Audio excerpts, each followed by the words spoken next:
সম্মানিত উপস্থিতি, আজকের এই প্রতিবাদ সমাবেশ ও বিক্ষোভ মিছিলের অত্যন্ত প্রিয় সম্মানিত সভাপতি, উপস্থিত নেতৃবৃন্দ, প্রিয় সুন্নি জনতা, আসসালামু আলাইকুম ওয়া রাহমাতুল্লাহি ওয়া বারাকাতুহু। আজকে আমরা এখানে কি জন্য উপস্থিত হয়েছি আপনারা সবাই জানেন।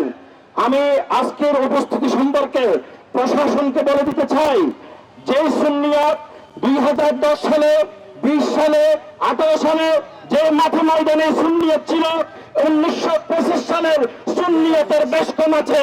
কারণ বৃহত্তম সুন্নিয়তের ঐক্যের মাধ্যমে আজকে এই সমাবেশ অনুষ্ঠিত হতে যাচ্ছে। আমি সুন্নি জনতাকে ঘুমন্ত মনে করবেন না।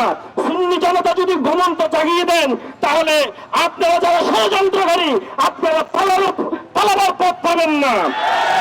সুন্নি জনতা শান্তিপ্রিয়, সুন্নি জনতা অত্যন্ত ভদ্র। তার অর্থ এটা নয়। মনে রাখবেন, যারা আজকের ওই ইসুদ্দিন ভাইকে হত্যা করেছেন, আপনাদের যেমন দুটা হাত রয়েছে, আমাদেরও দুটা হাত রয়েছে। আপনাদের যেমন অঙ্গ প্রত্যঙ্গ আল্লাহ রাব্বুল আলামিন আমাদেরকে সেভাবে সৃষ্টি করেছেন। শুধু আপনারা জঙ্গি, আমরা বদ্ধ। কিন্তু বদ্ধ মানুষ যদি একবার জেগে উঠে, তাহলে দেখবেন কি অবস্থা হয়।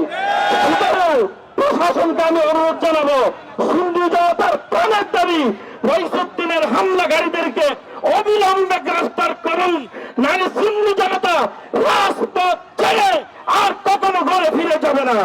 আসসালামু আলাইকুম।